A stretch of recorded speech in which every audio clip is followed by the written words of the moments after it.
Stu2203. Roger that. Says, hey, I know this was in a video several years ago, but for someone working up the courage to go out in the kilt more often, where do you recommend going and how do you wear it? Full-on kilt, jacket, hose, and flashes, or just the kilt, the sporran, and a t-shirt with scrunched up hose and boots? I'm probably overthinking it, but I'd appreciate some pointers. So if you're trying to do this says more often, go out more often, screwing up courage. So we're talking about confidence building and not your very first time, but maybe your I would adolescence. I would say this. We often say that the kilt, you have a certain confidence. When you're wearing the kilt, your shoulders go back a little bit, your head, your back, you have a certain confidence level about you. The kilt doesn't necessarily the kilt itself doesn't give you confidence. The kilt just brings out the confidence that's already in you. Mm-hmm. It's the liquid courage, so to speak. So it's one of those things where it's already there. Either you have it or you don't. So I would say that you have to it's that curb you have to get over, and you have to find your style. You have to find what is right and appropriate for you and or appropriate for the context. If I'm going to be going out to the grocery store, wearing a Prince Charlie jacket and vest, dress sporran, and ghillie brogues or buckle brogues, it's a bit much. You're going to get weird sideways glances like, what's going on? Not only because you're wearing a kilt, but because you look so formal. But maybe if you're wearing a kilt, you'll feel a little bit more confident if you're wearing a kilt and a t-shirt or sweater or sweatshirt or something, and a pair of boots and crew socks. So it's all about context and finding your style within it to feel more confident in the way that you're presenting yourself within the world. Thoughts? Yeah, the answer is yes. Just do both.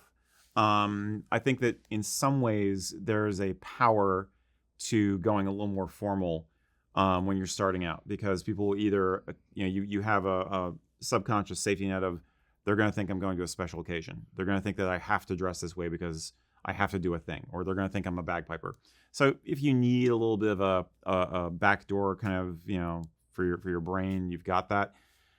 But it's also a power move. I mean, like, if I care about getting better service, and this is a little bit crass perhaps, but if I care about getting better service at an establishment like a restaurant or a place of business, I do notice a difference if I'm wearing a tie. Honestly, if you go in there and you've got the power necklace made of cloth here, and you've got the kilt as well, people do tend to get a bit more deferential, I find. So it's a fact. So if you just go in, if you got like the scrunched up, boot, kilt hose and combat boots and the kilt and a t-shirt, they're just going to think you're just doing it to be weird, or they're going to think you're doing it for attention or whatever. For attention, like, in a more juvenile sense. None of this, of course, is actually true necessarily, but the point is, if you can drive yourself crazy trying to think what other people are going to be thinking of what you look like or why you're dressed the way you are. But I would get used to moving through the world in all of those different ways of dressing, just because it's fun to see the reactions you get, and it can be just building your confidence as you go, and honestly, putting on more of an outfit it can be more psychic armor when you're starting out than going totally casual, in my opinion. If I could bottle and sell one thing, it would be the 40s version of myself versus like the delta between the 40s version of myself and the late teens version of myself, of the not give a damn of what other people think of you. It's once you can get that through your brain, that the people that you're seeing at the grocery store, at the at the bus stop, at the restaurant, wherever it is, the people that you're seeing who judge you a little bit or a lot, they matter not. It does not matter what that person over there or that person over there thinks of you. It only matters what you think of you and your close circle think of you. If I do something horrid that offends somebody at the grocery store, I really don't care. If I offend my wife in that same way, I've really done something wrong.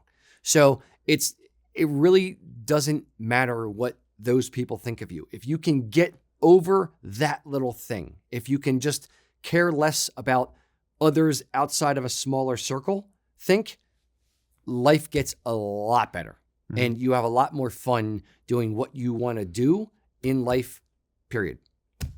Yeah. And again, since this person, I guess, has already worn a kilt for a bit, but they're trying to get more into the groove. Yep, absolutely play around with different styles as you go. Make it a game. Different things for different occasions, different places you're going, and occasionally just choose something at random. Throw a random element into it and see what you think. And always look at yourself in the mirror before you get out the door.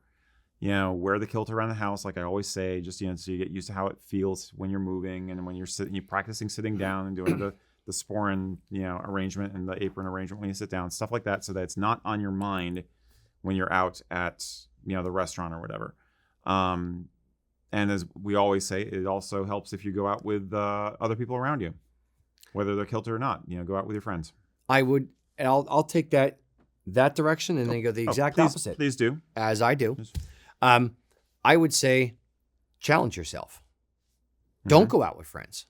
If you're going to go out to the store, then wear a kilt. Do it on purpose. Push your own comfort zone a little bit and say, all right, I have to go to the mall this weekend. Oh, I don't want to deal with people. You know what? I'm going to wear a kilt just to make myself do it. Force yourself to do things that are a little bit uncomfortable. You're not going to run around naked. Don't do that kind of thing. That's uncomfortable. But force yourself a little bit outside your comfort zone and see what happens. And then the more you do that and you realize nothing happened, the easier it becomes the next time you go to do it. Yeah. I think there's room for both. Yeah. Agreed. No. I agree. I'm saying, but you have to stretch the boundaries as well as be within the comfort zone. You want to be in your comfort zone and feel good and feel safe doing a thing, but then challenge yourself. Without challenges, life is nothing. Yep. I've definitely done both. Indeed. Cheers. If you've worn kilts before, tell me down in the comments, how did you screw up the courage to wear the kilt out in public for the first time? If you haven't worn kilts before, go to usakilts.com and get one.